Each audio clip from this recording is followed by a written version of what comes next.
Hello, and welcome to Based on a True Story, the podcast that compares your favorite Hollywood movies with history. On today's episode, we're going to learn about the movie Les Miserables.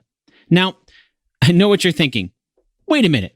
Les Mis is based on the Victor Hugo novel. By definition, a novel is not supposed to be a true story. And you're right. But this actually holds a special place for me. You see, it's because of Les Mis that this podcast exists. After seeing the musical version with my wife one day, I spent the entire drive home looking up things about the French Revolution to find out how much of the things that we had just seen on stage actually happened. So when I was thinking about starting this podcast, it was years later, but that car ride came back to mind, and hence this podcast. Now, as I've alluded to just now, there are multiple different versions of Les Mis, both on stage as well as film adaptations. But for the purposes of our discussion today, we're mostly going to be focusing on the 1998 adaptation starring Liam Neeson, Geoffrey Rush, Uma Thurman, and Claire Danes. To help us separate fact from fiction, I'm excited to be joined today by Maurice Samuels, the Betty Jane Anlyan Professor of French at Yale University. He is also the author of a brand new book that was just released today called The Betrayal of the Duchess, the scandal that unmade the Bourbon monarchy and made France modern. Before we get Maurice on the line, though, let's set up our game. 2 truths and a lie. If you're new to the show, here's how it works. I'm about to say 3 things. 2 of them are true, which means 1 of them is a lie. Are you ready? Okay, here they are. Number 1, the story behind Les Mis is a call to arms for a revolution. Number 2, the love affair between Jean Valjean and Fantine hinted at in the movie is not in the book. Number 3, the left-wing Republicans we saw fighting on the barricades in Les Mis were not the only ones fighting at the time. Got him? Okay, now as you're listening to our story today, your challenge is to find the 2 facts scattered somewhere throughout the episode, and then by a simple process of elimination, you'll be able to find out which one is the lie. And of course, we'll do a recap at the end of the episode to see how well you did. All right, now it's time to get Maurice on the line to chat about the history behind Les Miserables. Before diving into some details, let's start with some of the main characters in Les Mis. Do we know if Jean Valjean, Inspector Javert, Cosette, or any of the main characters are based on real people? First, Stan, let me say that I'm really happy to be doing this podcast. I just taught a class devoted to Les Miserables, the novel, and we read the whole novel by Victor Hugo. And I actually worked in Hollywood for a couple of years before I went to grad school. So this totally is allowing me to nerd out on my 2 favorite things, 19th century French history and movies. So, yeah. But the answer to your question, whether Hugo based his characters on real life, is loosely. So throughout his life, Victor Hugo actually kept a journal called Things Seen of just little vignettes he had observed in the street. And one of those had a prostitute who got a man shoved snow down her dress, and he saw her get arrested for that. And that, of course, happens to Fantine in both the novel and the movie. And he also records having seen a poor man in rags get arrested for stealing a loaf of bread. And that, of course, happens to Jean Valjean in the movie. But on a deeper level, the character of Jean Valjean was partially inspired by a really fascinating real-life reformed criminal named Vidocq, who wrote memoirs at the time and who Victor Hugo knew. Vidocq was actually born, unlike Jean Valjean, who was born to a very poor family. He was born to a middle-class family. He turned to crime early on. His first crime was stealing his family's silverware, which is what Jean Valjean does in the book and the movie. He was sent to prison. He managed to escape. This happened a couple times. He escaped and then started a very successful business under an assumed name, which is what happens in the book and the movie. But then he was caught again, sentenced to prison. And this is where it gets really interesting because he decided to reform while he was in jail and become an informant for the police. And so he becomes like a spy in prison. And then they release him because of this. And he then he founds the security brigade for the Paris police and also ran a very successful private detective agency. And he's seen as really the founder of modern criminology. So strangely, the same character and becomes a model for both Jean Valjean and for Javert. So, which is an incredible thing. That's fascinating that one person would take that almost complete 180 turn there and become Javert almost as well. Exactly. And there's actually one more little possible real life source for a character, which is a childhood friend of Victor Hugo's, who was born to actually a pretty rich family, but then kind of turned to a life of crime, got sent to jail, and then kept milking Hugo for money for many years. And he becomes, I think, a model for the character of Thénardier, the kind of corrupt innkeeper who keeps Cosette and then keeps blackmailing Fantine. I actually got that information from David Bellos's book, The Novel of the Century. Wow. I guess I didn't realize that Hugo just kept notes on everyday life and then basing characters off that. Yeah, well, Hugo thought of himself as a genius. He was an incredible genius. Everybody thought. So I think he was very sensitive to the fact that anything he wrote or observed would have monumental importance. And so that book, though, wasn't published until after his death of the things he had seen. Heading back to the movie, at the very beginning, we see Jean Valjean as a prisoner, of course, the now famous number 24601. And I didn't notice this in the 1998 version of Les Mis, but there's other versions of the story. And we find out that he's there because he stole some bread. I believe he was imprisoned and forced to do hard labor for that offense. But then after he was released on parole, he tries to escape. He breaks parole, according to Inspector Javert, and that offense is punishable by life in prison. That's the way that the dialogue goes there. Can you speak to how realistic those punishments would have been? Would people sent to prison for almost 2 decades just for stealing bread and then in prison for life for breaking parole? Yeah, those punishments were pretty realistic. So you could get, 5 years of hard labor for stealing even something pretty small. Jean Valjean then gets many more years in prison for trying to escape, which was definitely true also.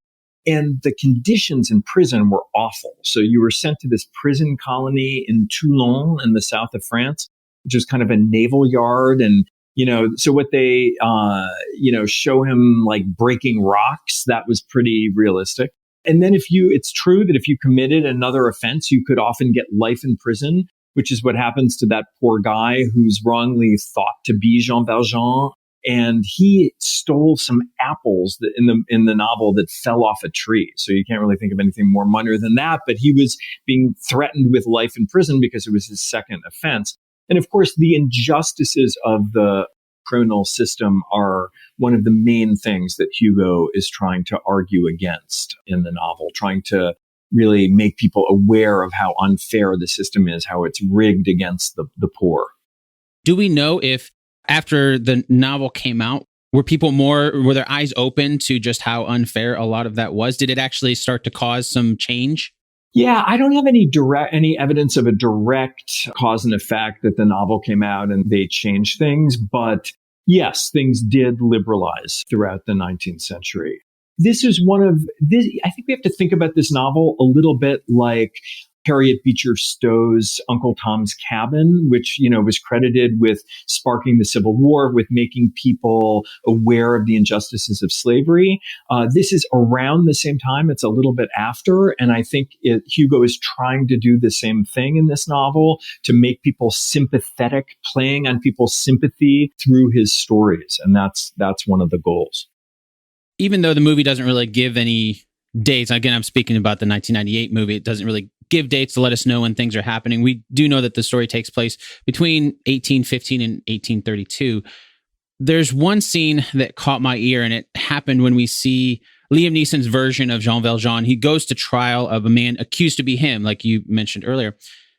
In that trial, while he's proving who he is to free the other man, Valjean points to a tattoo on one of his former prison mates, And according to Valjean, that tattoo is the date of the revolution, 1789. Now, that's before the timeline of the movie itself, and not to spoil the storyline later, but we also see revolutionaries in the film later on. So can you give a little more historical context between these two different revolutions mentioned in the movie in both 1789 and 1832?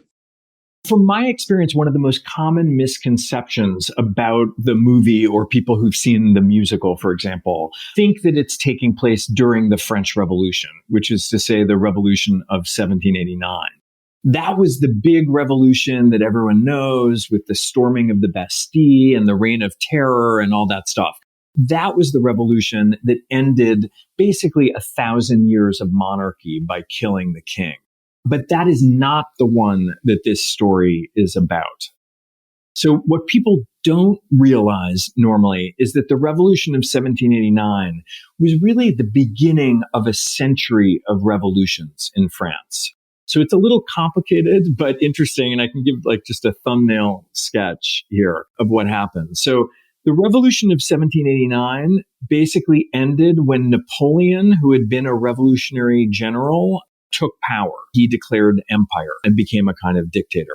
Napoleon was overthrown after his defeat at Waterloo in 1815, which is when the story of Les Miserables begins. So after Waterloo, the other European countries who had defeated France reimposed the Bourbon monarchy on France. That was the royal family that had been kicked out by the Revolution of 1789 or killed. So the Bourbons then remained in power between 1815 and 1830. And this period is called the Restoration because it was a restoration of the Bourbon monarchs, and it was an incredibly reactionary period as those former kings tried to pretend like the revolution had never happened. They pushed things a bit too far, though, their reactionary policies, and they were overthrown by another revolution in 1830. And this is the period that we're in when the revolt takes place. So in 1830, the left-wing revolutionaries wanted to establish a democratically elected republic. And they were actually called Republicans, who, unlike our Republicans today, were very on the left.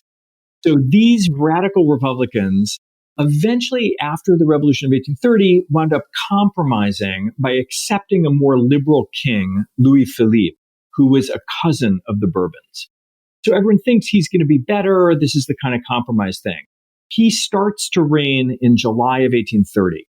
Now, what happens, though, is pretty quickly, the left-wing Republicans grow dissatisfied with Louis Philippe and start to plot against him. Pretty quickly after the Revolution of 1830. And the rebellion depicted in Les Miserables is one of their attempts to spark another revolution. So it fails miserably. Again, sorry for the spoiler there. But they kept trying, and eventually they did manage to overthrow Louis Philippe during the Revolution of 1848. So it's strange that Hugo would have chosen to make this relatively minor and failed revolt, the one from 1832, the centerpiece of his novel, rather than one of the more successful revolutions of 1830 or 48. But I have a couple theories about that. 1830 was a bloodless and kind of undramatic revolution with very little actual fighting. Basically, the Bourbons just fled at the first sign of trouble. And 1848 was still really kind of too fresh in people's minds when Hugo published the novel in 1861, and too controversial, really. So I think 1832 seemed like a good event to use as the centerpiece because it was so minor that he could make it mean what he wanted it to mean. But I think people who were reading the book when it came out in the 1860s probably would have had the Revolution of 1848 in mind and would have known that the revolutionaries who were failing in 1832 would eventually succeed in getting rid of Louis Philippe. And if I can just say one more thing, because you mentioned that tattoo on the prisoner's arm in the Liam Neeson 1998 movie, it says 1789. Strangely, that's wrong. I don't know why they decided to change that. In the novel, the tattoo says March 1st, 1815. which is the day that Napoleon returned from exile, his first exile, and recaptured France for 100 days. This was what led to Waterloo. So really, the prisoner with the tattoo was not a revolutionary. He was a Bonapartist. So he would have supported the great hero Napoleon. And I don't know exactly why they changed that. Maybe they just didn't want to introduce the confusion of Napoleon or maybe just remind people of the revolution of 1789. Huh, that's interesting. Yeah. Now, before the revolution happens in the movie, there's a scene where we see the character of Marius speaking to a crowd, and he says that the king has declared writing a crime and they've destroyed the newspaper. He goes on to say being poor is a crime and the king has betrayed us. Where's the republic our fathers died for? Was writing declared a crime, and how did people feel the king betrayed them? In fact, it was censorship of the press that really sparked the revolution of 1830 that brought Louis-Philippe to power. So the Republicans who led that revolt were really angry when 6 months after Louis-Philippe came to power, he restored a form of censorship. And it became illegal, especially one of the things that he declared was that it was illegal to insult the king. And political cartoons, especially depicting Louis-Philippe, were explicitly forbidden. And this is kind of a funny story. So one of the leading caricaturists of the time was this guy named Charles Philippon. And he was put on trial in 1831 for having depicted the king. And in order to defend himself, he drew a series of caricatures or pictures of pears, and saying that really anything could look like the king. And in fact, Louis-Philippe did look like a pear. So he had big jowls and these mutton chop sideburns. And so that the left-wing Republicans seized on that picture of Louis-Philippe as a pear. And that became, all of a sudden, pears went up all over the walls of Paris. On every street you could see pears. And it drove Louis-Philippe totally crazy. But Philippon was trying to argue that you can't, anything could be considered a caricature of the king. So Louis-Philippe came to be known as the Pear King. And it was this war over words and images that Marius is referring to in that scene in the novel. So this was a total hot button issue at the time. I could just see how that would just get under his skin and just make him upset, being the Pear King. And if you Google a picture of Louis-Philippe, you'll see why they picked the pear. One thing, kind of to help set a little more of the context of the film there, one thing that I noticed was there's a lot of identity papers being checked everywhere. When Jean Valjean is the mayor of a small town and Inspector Javert arrives, one of the first things he does is show his papers to the mayor. When Valjean and Cosette sneak into Paris, the police set up a blockade to force people to show their papers. Later, Javert shows his papers to the French troops so he can get past the lines to try and find Jean Valjean and Cosette. Was it common in that time to have to show identity papers all the time? Yes and no. So the idea of identity papers was really a product of the Revolution of 1789, and it was meant to control immigration, so people fleeing, like especially nobles who were trying to flee from France, and then later to manage conscription in the army. So they did start to have a more robust system of identification. It was definitely true that in the 19th century, so, at the time that the story is taking place, you needed a passport to travel even within the country. So the idea was that you would get your passport from your local mayor. You would then present it to the mayor of the town you were going to.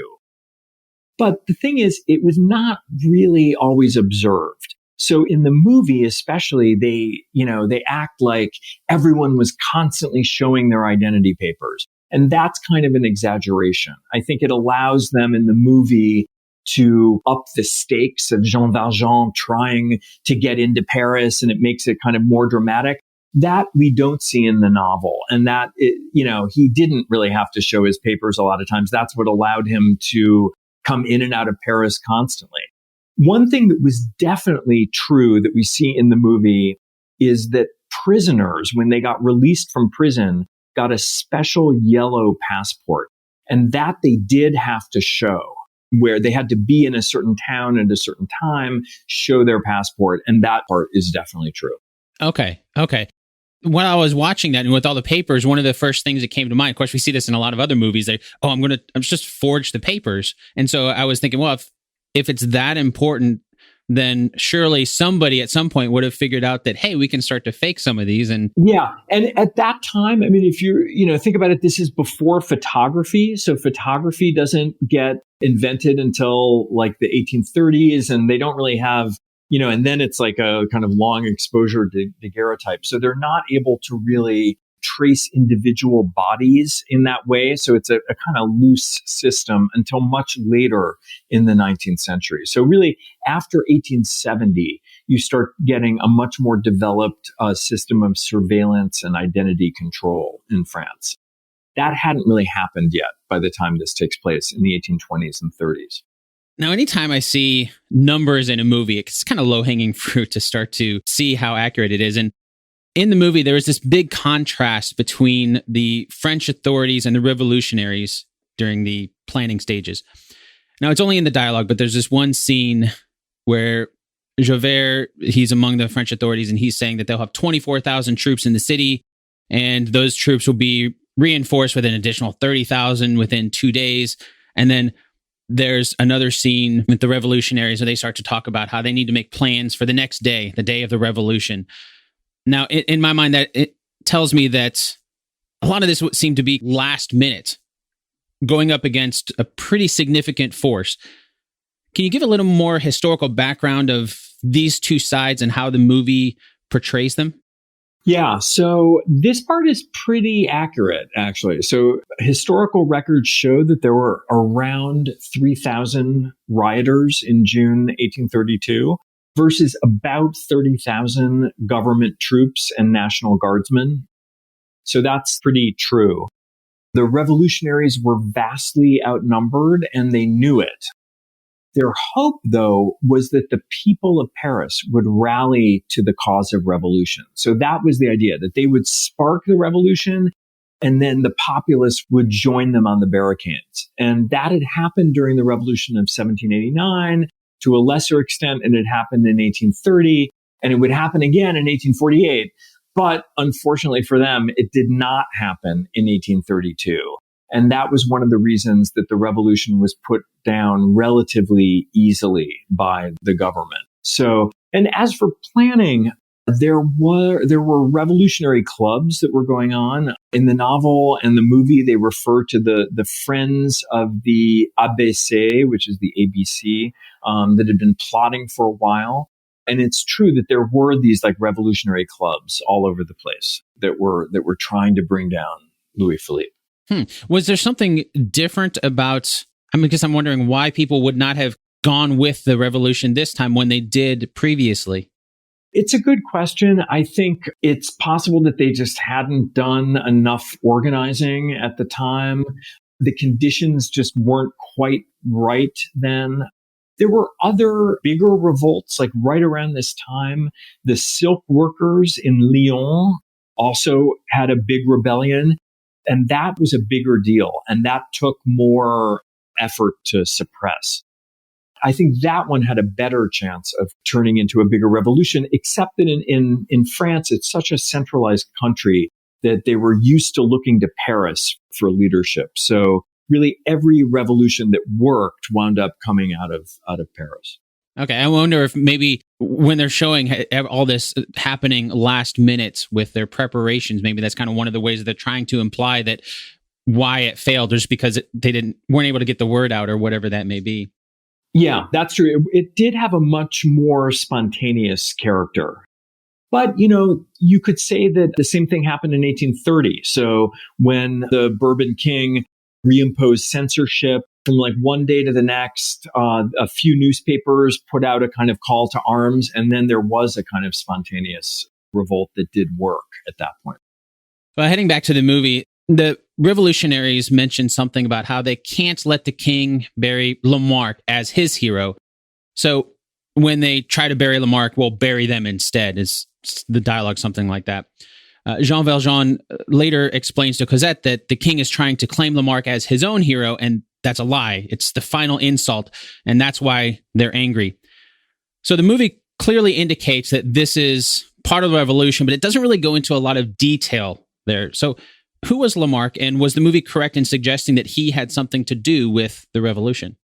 Yeah, so this is basically correct also. General Lamarck was a hero of the Napoleonic Wars, and then he became a hero of the revolutionaries because during the Restoration period, so 1815 to 1830, he spoke out loudly against the Bourbons' reactionary policies during that period. So he became a hero for the revolutionaries. But what's missing from the movie is the context here, how he died. This is actually pretty interesting, especially for our own moment right now. Because in 1832, there was a global cholera pandemic, and people had no idea what caused the disease. Now we know it's caused by a bacteria that is like contaminated water and food. But at the time, there was widespread panic. So over the course of a few months in the spring of 1832, 20,000 people in Paris died out of a population of 650,000. And across the whole country in France, 100,000 people died. And there was actually really a lot of class warfare around this because the mortality rates were higher in the poor neighborhoods. And so the rich thought that the poor were spreading disease, and they mostly fled to their country houses. And the poor actually thought that the rich were trying to poison them. So it was really, there was a lot of class tension and social panic at this time. So one of the most high-profile deaths from cholera was the prime minister, this guy, Casimir Perier, who was a conservative, and he was really hated by the common people. So when he dies, he gets a state funeral. Lamarck, the people's hero, died of cholera on June 1st, 1832, at the height of the epidemic when these tensions were running really high. So what happened, this is a little bit distorted by the movie. In real life and in the novel, the revolutionaries try to hijack the funeral procession of Lamarck and bring his coffin to the Pantheon, which is where it was this former church where France buried its greatest heroes. But Louis-Philippe was not going to bury Lamarck there. The people wanted him to. So that's what sparked the rebellion. Although there were, deeper causes, as I was saying, like dissatisfaction with Louis-Philippe's policies that were behind it. But it's true that this funeral of Lamarck was the immediate pretext for the revolt. Okay, it kind of gave an event that they were going to time things around and base it. Yeah, and actually they had been planning, so the revolutionaries, and we're talking about like a relatively small group of rebels here, had been looking for a pretext, and they were actually planning to do it around someone else's funeral. But then Lamarck happened to die, and that was an even better pretext for them. Interesting. I was going to say that maybe that would be why it seemed to be so last minute. But if they were planning to do it anyway around somebody else's, then it wasn't necessarily the case. They just took advantage of the timing. Exactly. Yeah. Some of the more iconic imagery that we see from Les Mis, both in the movie and the musicals and pretty much every version of it, are the barricades and the fighting in the streets. One side, you have sandbags and carts, the barricades from the revolutionaries. They're kind of set up in random streets in Paris. I don't know that the specific locations are really a focus in the story. But then on the other side, you see organized sandbags, uniformed troops behind them. Things look a little more put together on this side from the French authorities. And overnight, the troops advance on the barricades. They're driven back. Then in the morning, the troops use cannons to shoot down the barricades. And it's pretty easy. And as I was watching that, it's like, why didn't they just use the cannons to begin with? It seemed like it was so easy just the second time. But how well did the movie do depicting the battles in the streets of Paris? Not bad, I would say, although a few discrepancies, which I'll come to here. So barricades were definitely a characteristic of Parisian revolts going back to the 16th century, even. So as soon as riots started, barricades would go up in the streets of Paris. And you have to remember that before the 1850s, Paris was kind of a medieval city. It didn't have, for the most part, these big, wide boulevards that we have today. Those were a product of the 1850s, partly to prevent barricades from going up. So there were mostly these small, kind of narrow streets that were easy to barricade. And the idea was that rebels, put up these barricades to prevent police from advancing into their neighborhoods. And especially, it really was very effective. Barricades were really effective stopping mounted police, so stopping horses. And those were the main sources of crowd control at the time. We actually see that in the movie too. So basically, as soon as riots started, the police would send the cavalry in to kind of just ride into the crowd. And that was terrifying. So barricades were pretty effective at stopping that. But it's a good question why the army didn't just use cannons from the beginning. So in reality, most of the barricades were pretty easily overtaken without cannons, but there was a little more to it than that, actually. So cannons would have been effective at destroying almost all the barricades except for the biggest at the time. But there were reasons why I think that the army didn't want to use them. And I'm partially getting this from Mark Troggett's book, The Insurgent Barricade, which is, if you're interested, a really good history of barricade fighting in France. So for one thing, there are a lot of innocent people in their houses. So it's like, kind of hard to fire a cannon in the streets of Paris. You're going to destroy a lot of buildings.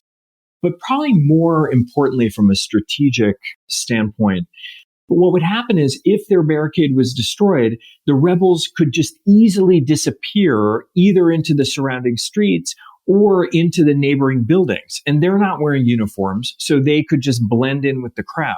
So basically what would happen is if the army fired a cannon, destroyed the barricade, it didn't actually do anything because the people would know they were about to do that. They would just disappear and move on to the next barricade.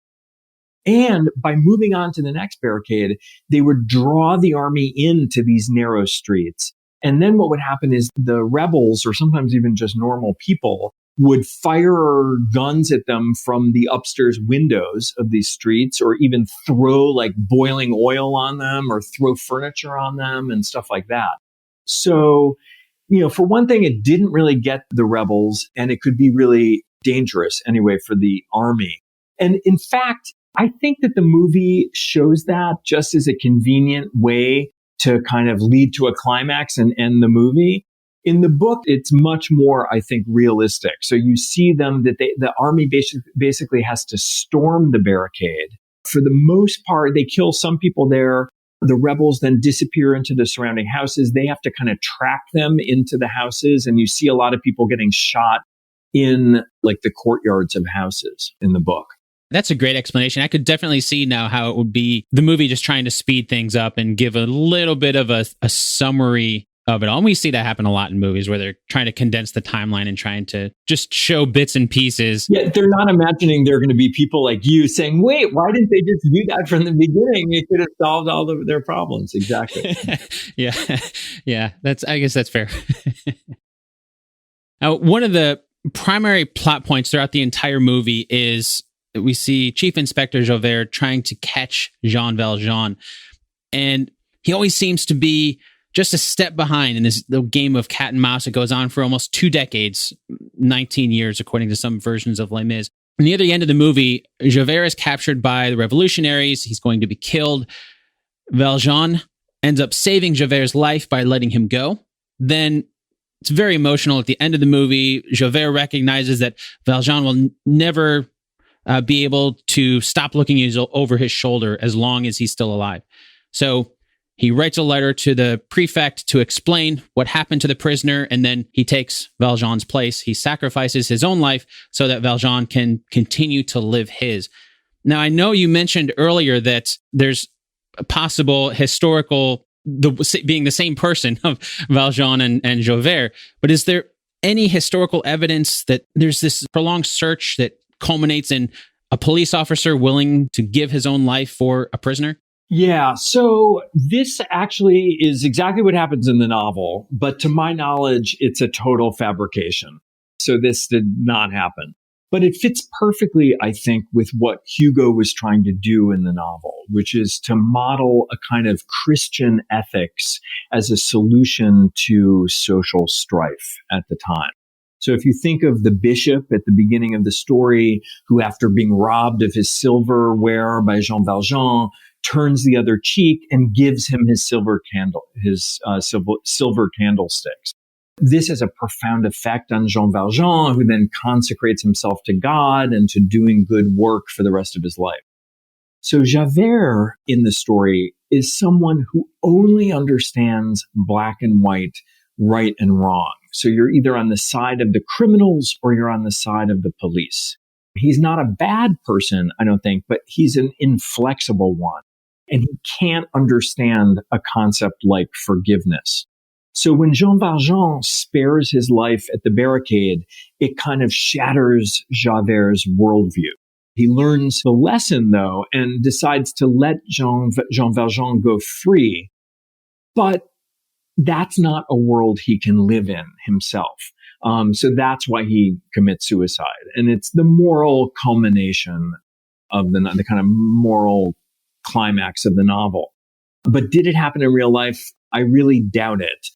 Although Hugo surely hoped, as I said before, that his novel would spark some pangs of conscience in people like Javert, who were just only could understand criminals and good people. They couldn't understand that some criminals could actually be good people or learn to be good people, could reform. So the prisons really were not trying to reform people at all, like some prisons claim to do these days. No. There was a movement for prison reform, but certainly where Jean Valjean was in Toulon was not one of those kinds of prisons. And often they would lock people up for just being poor. You know, you could get sentenced to prison for debts also at the time. And, you know, insane people would be locked up sometimes in the same places, and the conditions were just pretty appalling.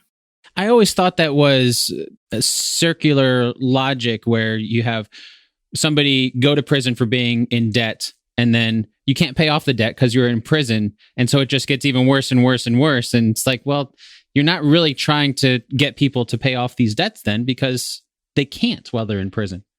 Yeah, this was really a time when things were rigged, to use kind of contemporary language, for the 1%, you know, at the time. I mean, this was, and they did it nakedly. The laws were seen as serving the interests of property holders at the time. And so Hugo is really, this is one of the reasons this novel was so important to so many people at the time.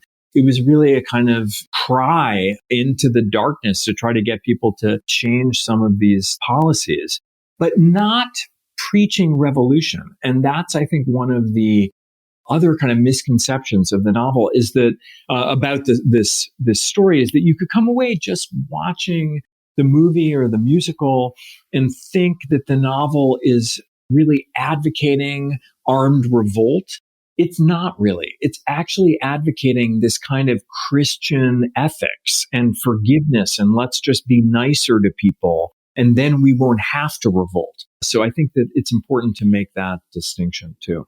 That's a very good distinction, because I definitely, first time I watched it, I came away thinking that, okay, this is a movie about the French Revolution, and it's talking about these people that are trying to get some of their rights back, and call to arms, essentially, was the overall message. It's interesting because in the novel, what happens is that, you know, Marius survives the destruction of the barricade because Jean Valjean escapes with him through the sewers of Paris. But then he winds up marrying Cosette and basically becoming a self-satisfied bourgeois middle-class guy. So if you think about the musical version, He sings this beautiful song called Empty Chairs at Empty Tables, where he's mourning his lost friends. And you get the sense that he's really going to keep fighting until justice is done.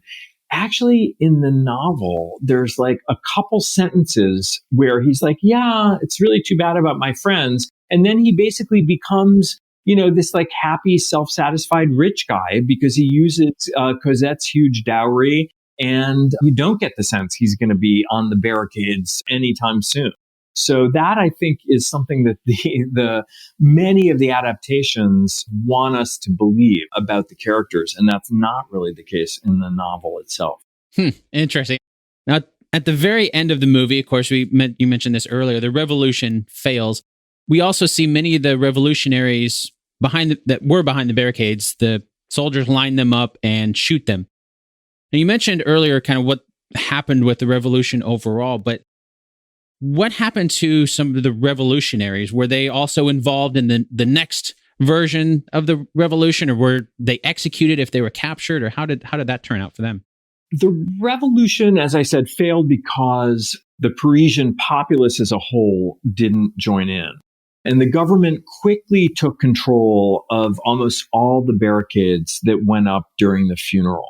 So by midnight that night, the rebels only held a couple of barricades, mostly in the eastern part of Paris, in the neighborhood called the Faubourg Saint-Antoine, which was a working class neighborhood near the Bastille.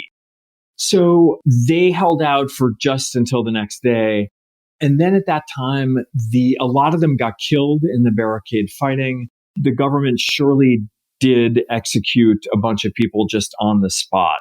So it seems like most historians think that about 100 insurgents died during that fighting or immediately after it. About 200 to 300 more were wounded. And then the government lost many fewer. So this was a pretty big defeat for the revolutionaries. But as I said, they didn't give up. And it would take another 16 years or so. But eventually they did manage to bring down Louis Philippe in 1848 and established at that point a short-lived republic.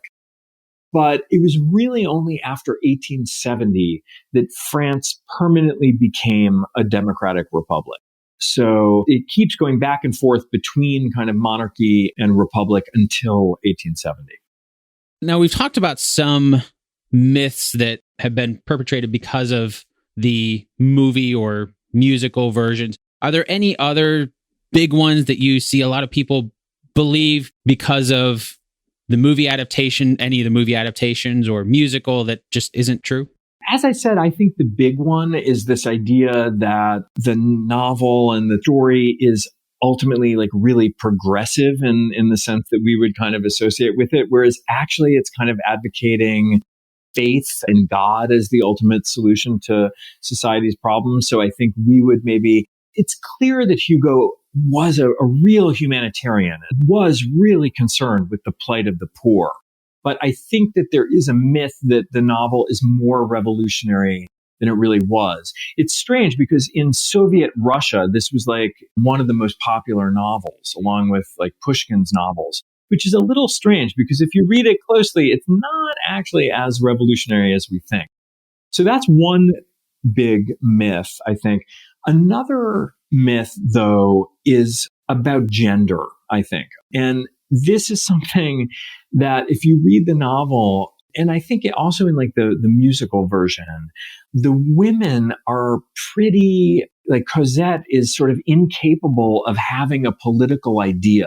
These women are kind of depicted as angels of purity who can't really understand big issues and are not trying to rebel and fight back. And it's almost like in the novel, I think they even saved something along the lines of "Don't bother your pretty little head about these things" to Cosette. She's really only interested in her love. So this was, I think, not the case in the 1998 Liam Neeson version, partially because Claire Danes is playing Cosette. And she's such a smart and feisty actress. So I think that she kind of presents a much more independent-minded Cosette than is in the novel, but they clearly changed it and probably to cater to modern sensibilities. So you see in the 1998 movie Cosette rebelling against Jean Valjean and kind of accusing him of like, you're, not letting me do this and, and kind of trying to win him to her side and let her see Marius and stuff like that. That is not in the novel. So the movie definitely makes her much feistier. I think that the novel, from a gender equality standpoint, is pretty retrograde.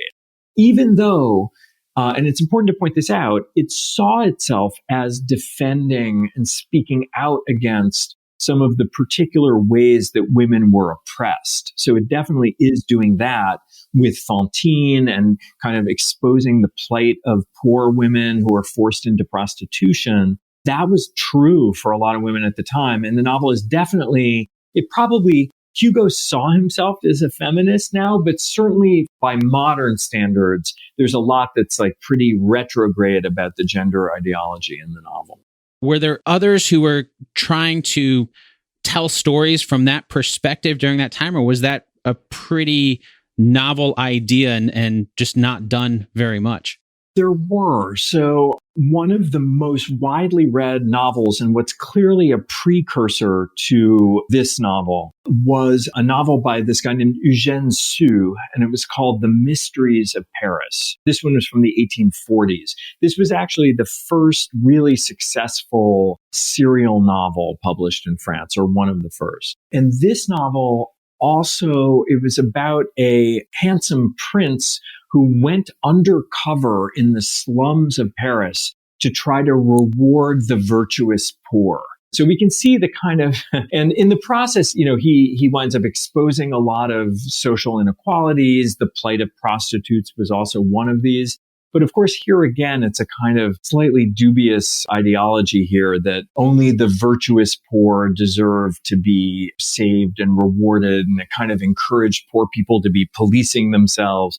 I think Hugo was very influenced by the Mysteries of Paris, and we get some of that in the contrast between Jean Valjean and Fantine, who are clearly the virtuous poor, who, are forced into crime, quote unquote, like stealing a loaf of bread or becoming a prostitute, versus the Thénardiers, who are just bad people.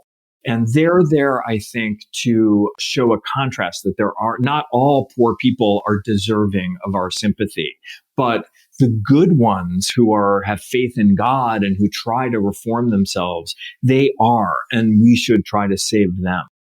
Yeah, there's a good contrast between those two that I hadn't really thought about being a central storyline to it. But now that you phrase it that way, yeah, that makes perfect sense. Yeah, and the Thénardiers are kind of not as big a feature of the 1998 movie as they are actually in the musical version. They're big characters, and in the novel, they're really big characters also. So, yeah. But to answer your question, yes. So there were other. Hugo was certainly not the first one. There was a whole kind of genre of novel that focused on social issues from the time and tried to inspire sympathy for oppressed groups. This was a kind of dominant feature of the novel at the time. And, not just in French literature, as I said, like Uncle Tom's Cabin in American literature was definitely also trying to do the same thing in the same way. If you were directing the 1998 version, is there anything that you wish they had done differently? I'm not a fan, I have to say, of the 1998 movie. But it's not because I don't like movies, and I'm not like against adaptations. I'm not like one of those professors who just is like, no, this is wrong. You have to stick to the facts. But I'm a literature professor, and the 1998 movie just takes a lot of liberties with the story from the novel, including things that I don't even really understand, like changing the names and not so much of the main characters, but of like the towns and things like that. But the real problem for me was that they hint at a love affair between Jean Valjean and Fantine. which is at one point later in the movie, Jean Valjean tells Cosette, like, I loved your mother. And I think we're supposed to sort of think that if Fantine had survived, they would have gotten together. This is really not in the book. And so what's strange, because Victor Hugo himself was, I wouldn't say like a sex addict, but he definitely had a lot of affairs. He had many mistresses, which was pretty common at the time. So he wasn't the only one doing it. But he had like one official mistress who his wife knew about through his whole life and who went into exile with him, and plenty of other. He was a very sexual guy. Whereas the main characters in this movie, Jean Valjean and Fantine, are not in love at all. Jean Valjean basically seems to have no sexual impulses whatsoever in the novel. And then even Marius and Cosette, the movie shows them sneaking out together, and Cosette being able to like get out and like meet him in the street. Definitely not possible at the time. In the book, so this was a time when women could not walk in the streets alone, or they would be considered prostitutes, or at least upper class women who were well dressed. So you were, kind of like virginal daughters like Cosette would not have been allowed liberties like that. What happens in the novel is that Marius finds a way to sneak into their garden. And so they wind up meeting in the protected space of the garden. So anyway, I'm kind of a purist. I would not have deviated from the novel that way. I would say, though, that if you want a really good adaptation, in my view, by which I mean one that's really faithful to the novel, check out the recent BBC version from maybe 1 or 2 years ago, starring Dominic West from The Wire as Jean Valjean, and it aired about a year ago on PBS. That one, I think, is really stays pretty close to the novel. But of course, it plays out over multiple episodes, so they have a lot more time to include all this stuff. Whereas I get it that, in the 1998, version, they have basically 2 hours. They have to kind of condense a lot and change a lot to make it like work as a movie. So I totally get that.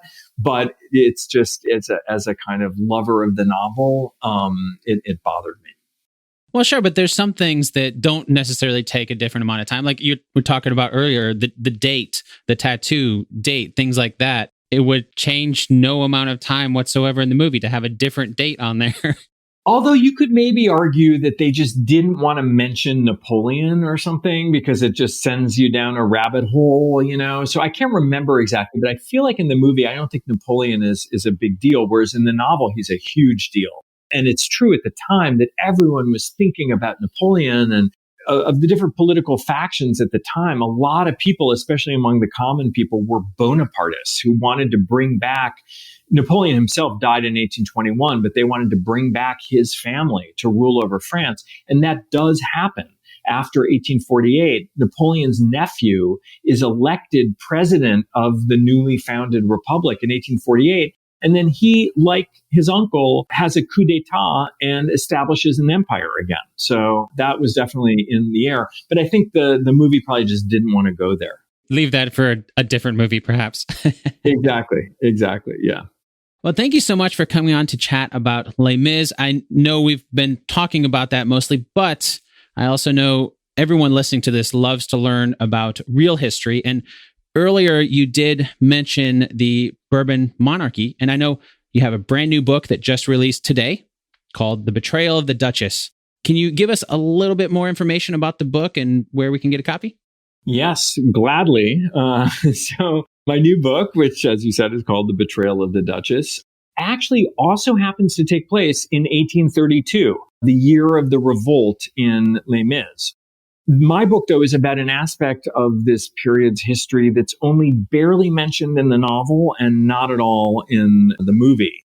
So at the same time that the left-wing Republicans were fighting on the barricades in Hugo's story, the right-wing supporters of the Bourbon monarchy also launched a civil war to bring down Louis Philippe's government.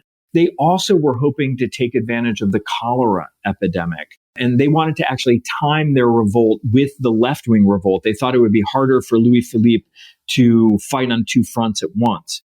Their commander was a 4'7" woman, the Duchesse de Berry, who was the mother of the Bourbon heir to the throne.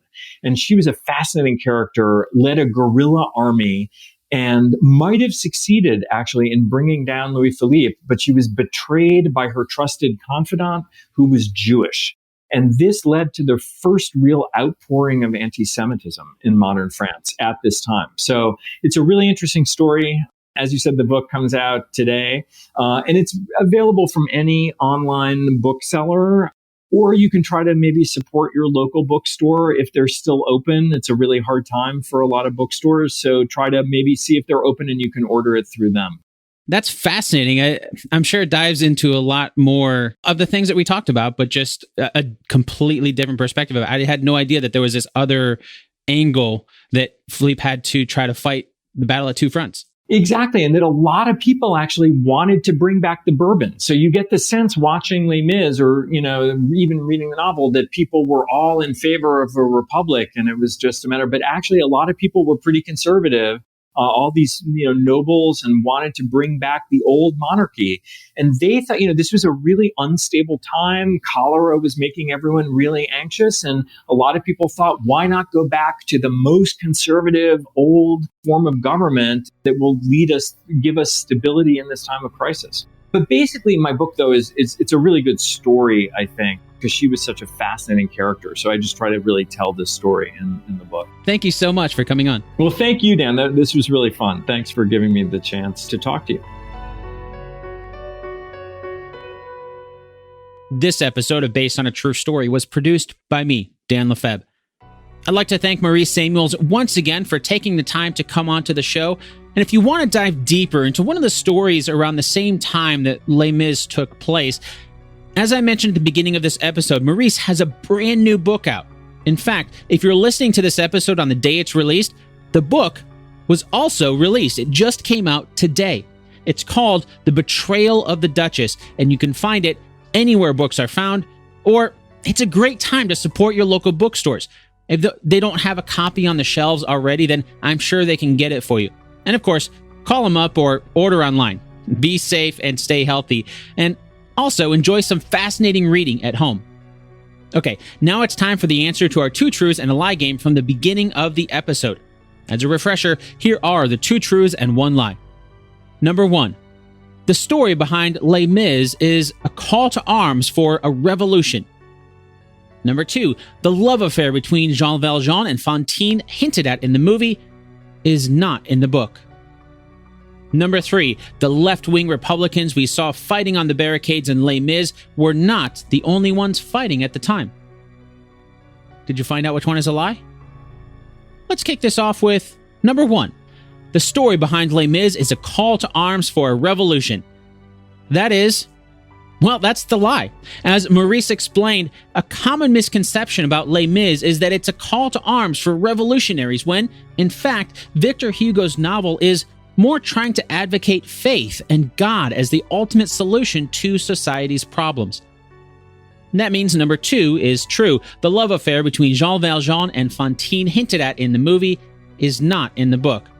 Maurice explained near the end there that the hints at a romantic relationship between Fantine and Jean Valjean in the 1998 movie were not in the book at all. And finally, that also means that number 3 is true. The left-wing Republicans we saw fighting on the barricades in Les Mis were not the only ones fighting at the time. Maurice explained that during the time of the story we saw in Victor Hugo's novel and what was depicted in the movie as well, there was another attempt to bring down Louis Philippe's government launched by the right-wing supporters of the Bourbon monarchy. So even though if we're watching the movie or a musical version of Les Mis, it'd be very easy to get the idea that everybody in France or everybody there really wants to bring down the monarchy and turn France into a republic. And that's not necessarily the case. Not everybody wanted to get rid of the monarchy overall. And the woman in command of the guerrilla army attempting to bring down Louis Philippe is the subject of Maurice's new book. So go grab a copy to learn more about that. That just about wraps up this episode. But before we go, the last thing I like to do on each episode is to share how much time and effort went into creating the episode. I know that's not something that most podcasts do, but that's exactly why I'm sharing this information. Maybe if you find out more about how much time and money goes into creating podcasts like mine, then maybe you'll start to appreciate all the podcasts that you listen to for free just a little bit more. With that said, today's episode took a total of 32 hours to create and cost $46.27 in out-of-pocket expenses. And as I always do, I want to make it clear that time and cost is only my time for this one episode. So it does not include the countless hours of my guest time researching the subject matter we talked about, nor does it include any of my ongoing costs. For example, the cost for software. If software needs update, that's going to cost something, or the monthly podcast and website hosting costs. It also doesn't account for any of the time outside of the writing, researching, and producing of this one episode. For example, I recently had to rewire some of my equipment, and so that's not necessarily related to this one episode. That's really something that is universal across all of them. So I don't include that time in the 32 hours that it took to create this one episode. Now, if you enjoyed today's episode, I hope you'll consider helping support the next episode over at basedonatruestorypodcast.com/support. And as a bonus, you'll get hours of exclusive content on the producer's feed. Minisode number 44 was just released last week, and like all the minisodes, each one covers a completely fictional movie and how they use real-world facts and history to make it seem more realistic. For example, the last minisode covers the sci-fi movie Oblivion. And even in a movie like that, even in a sci-fi movie like that, they still use some real-world facts and historical evidence of NASA crafts to help make the story seem more believable. You can get access to that and all the past minisodes, along with new minisodes as they're released, by supporting the show. It's just a way of saying thank you for helping me keep the lights on here at Based on a True Story a little longer. In the meantime, if you'd like to add to the story, hop onto the Based on a True Story Facebook group, or you can reach out to me directly on Twitter, where I'm at Dan Lefebvre. That's DANLEFEB. And if social media isn't your thing, you can shoot me a good old-fashioned email at dan@basedonatruestorypodcast.com. Until next time, thanks so much for listening, and I'll chat with you again really soon.